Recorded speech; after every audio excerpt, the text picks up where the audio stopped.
4 months ago, I showed you this John Danaher lapel grip from Half Guard.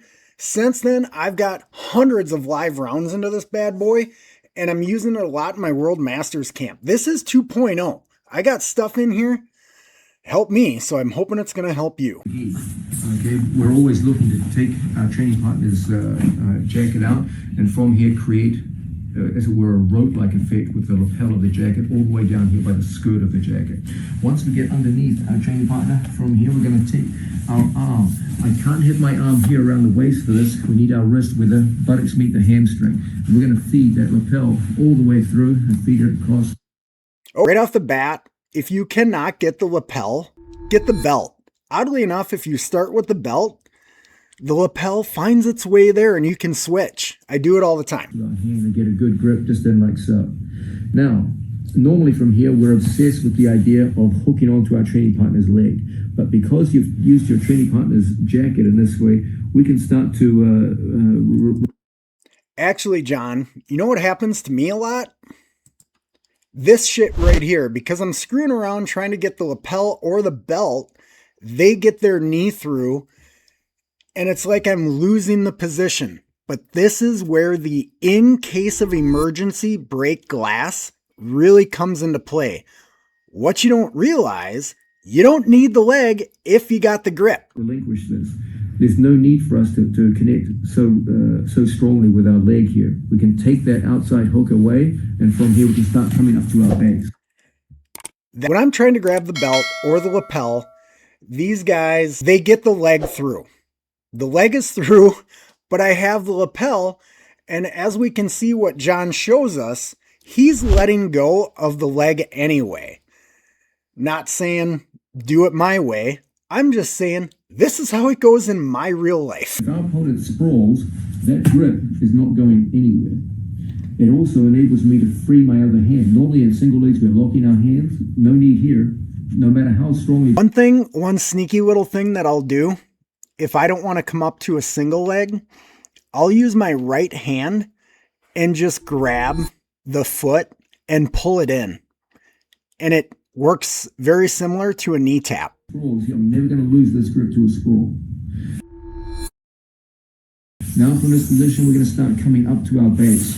Once we come up to our base, we have that free hand. We're going to use it as a post on the floor. I'm going to touch my ear to my training partner's hip. And I'm going to start putting my opponent down. This is where guys get lazy, is they put the ear on the chest, but they don't do anything with it. You really need to drive into your training partner to make this effective. Scroll base, scroll. From here, we're going to take our ear into our training partner. We're going to walk him backwards, and we're going to expose our training partner's ankle. Something that happens to me in real life, especially training with younger partners, they just stand up, but it still works. Explosion 4. We grab right there at the heel. Don't grab anywhere. Grab the heel. It's a perfect. That heel is a big old handle. Perfect handle. And then from here, we're going to take that heel up to our hip and just sit this guy down. It's a perfect sit down. We want to create standing run, a situation where we grab a hold of our training partner. When he goes to sprawl back, this grip is just so strong and enables us to keep a good upright posture. If my hands lock in here and I get stretched out, that's when older. That's why you never let go of that grip. Please do very poorly in this position. But when we come in here, we lock up with our man and he goes to sprawl his leg back, we're never going to lose this grip. Okay? And if we can get our opponent into that exposed. Don't be confused about John going down to the ground. He's not letting his training partner break his posture. He is pulling him down with that left hand, with that lapel grip. It's something he doesn't really talk about, but I've noticed in my live rounds, pulling down with that grip, the awkward control that it has over someone, like they get annoyed. Ankle position down to a hip. Just catch that foot. He's coming down every single time. But with the jacket, we go through and we use this specialized lapel grip. And we go in and lock. When Brian goes to pull away from us now, it's awfully difficult. We can still hit many of our favorite moves from this position. But the single leg is one of the very best. And we don't necessarily need to have our opponent's leg hooked. We can let it go. Reminder, you don't need that leg, and if you're anything like me, it's coming through regardless. If you can get that grip in case of emergency, break glass, bro, you're going to be fine. That grip is so strong, you can hold it very, very easily and come up to our base. Now from here, we use that drive to expose our training partner's ankle.